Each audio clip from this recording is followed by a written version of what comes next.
Next one is from Oliver. He says, I feel overwhelmed by every small criticism I receive. For example, last time I made a mistake during work, I got told off and was told that I should know better and to stop making these mistakes.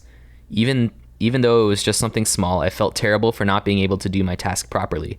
So basically, my question is, how do I stop worrying about what other people's judgments are and start going easier on myself when I make occasional mistakes? Well, my initial reaction is it's such a weird phrase, you should have known better. Meaning, well, how should I? and we often do that to ourselves. I should have done differently. What did I was operating on every bit of information and knowledge I had at the time, and this is what happened. Like, who should have? Should you have taught me? Should I have taken that lesson more seriously? Should my dad have taught me differently? Like, clearly, no, I shouldn't have known better. It turned out exactly as it should have. So I think that's one of the worst ways or I've mentioned this, but another great way to make yourself feel terrible is by saying what you should have done, because it just doesn't make any sense. You did exactly what you should have done. You might not enjoy the outcome, but that was what you should have done given all the inputs. So I was exactly what you're describing for everything, for every test that wasn't an A, for every critique from a boss. Yeah, it was kind of a long process for me. I think a lot of things helped. A lot of the stuff we talk about in emotional mastery was really helpful. Like, there's this exercise. I'm going to kind of change it to fit this particular scenario, but there's this sense of that criticism to you means something beyond just that 1 5-second interaction. Because if you just thought it was that this person was mad at you for 5 seconds and then had completely forgotten about it and gone back to thinking you were a likable guy that they liked working with, you wouldn't feel bad about it, right? And so the exercise is you write out, and correct me if I'm wrong because you're doing the course, but you write out like what. So this person critiqued me for 5 seconds and said I should have known better. Okay, that's what happened on the left-hand side. Well, if that is true, then that means, and then you write what it means to you. And what it might mean to you is that you're a loser who's incapable of getting things right. Okay, well, if I'm a loser that's incapable of getting things right, what does that mean to me? Well, that means that I will always be poor and no one will love me and my parents will regret having me. And you just keep going down the chain. And then when you have it all written out, you look at it and you go, well, is this actually true? That if I made this one mistake, it means that I'm a loser who can't get anything right? No, I actually get things right quite frequently. This is just one error. Okay, well, even if I were a loser that got everything wrong, would it mean that I was a failure at life who my parents regretted having? Well, probably not. And you go through, and it's a longer thing. I'm not going to, jack everything that you're working on in the course. No. I mean, this is cognitive behavioral therapy. It's incredibly helpful to write it all down for two reasons. One, you see what's actually happening in your minds that is generating the feeling you're having. Because the feeling you're having is not that my boss criticized me for 5 seconds.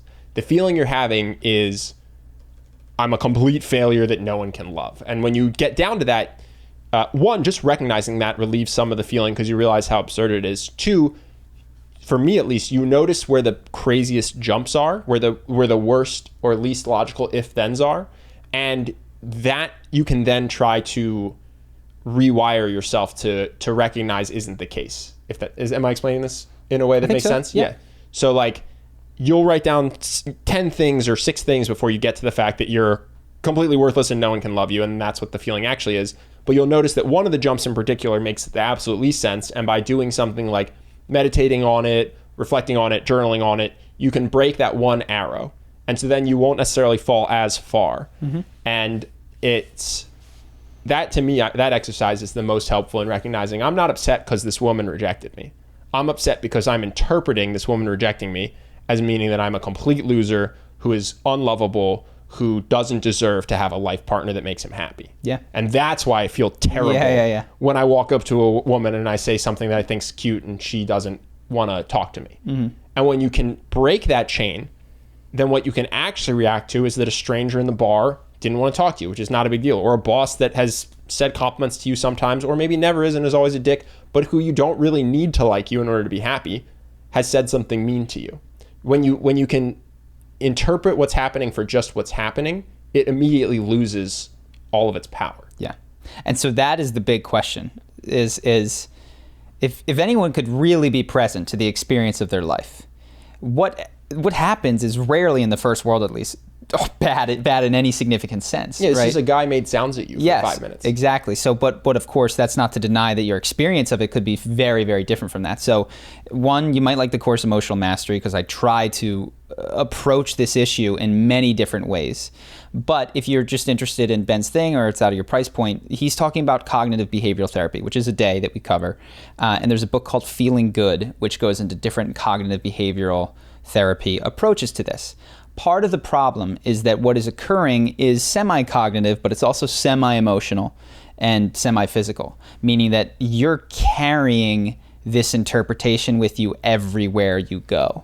And cognitive behavioral therapy can be a great tool to use in those moments, but it often doesn't stop it from coming up. Like, it will still come up and you'll still have to dismantle it. So if you want to take more approaches to this, what you'll find is that this is a tip of an iceberg of this deep-seated belief that might be you're a failure, you're a loser, that might have gotten placed there very, very young. Yeah. And there's a lot of ways to come at that. I don't even know where to begin. Yeah, no, but the good news is it is. I mean, if you do these exercises, it'll help. It can feel unsexy to go buy Emotional Mastery or Feeling Good and do a 20-minute exercise a day. It can feel like, oh, I don't want to do that. That's not as fun as playing video games or playing basketball. But for myself, I'll tell you, I was the worst case of what you're describing, basically. And you got to the point now where something in our business happened that I think cost us, probably 5 figures, and it was because of me, and I'm not proud of it. And I was able to be like, cool, that did happen. I tried my best. I'll learn from it, and I don't hate myself, and I can have a good day and not think about it at night. And that's a transition from a guy who used to lay awake at night unable to sleep with flashcards because I was beating myself up. I was beating myself up for mistakes. So I guess my final message to anyone who does that is, this is something that does improve with effort, and the effort is worth it. And it will lead to more joy and less stress, and weirdly enough, better performance too. Mm-hmm. Hope that you guys enjoyed that clip. If you want to see more like this and have us do more podcasts, we are 100% funded by our generous patrons. And if you'd like to contribute, there's a link in the description, and we'll have one pop up on the screen right here so that we can do more podcasts where we have fun conversations and hopefully some deep ones like this. Either way, hope that you enjoyed the video, and I will see you in the next one.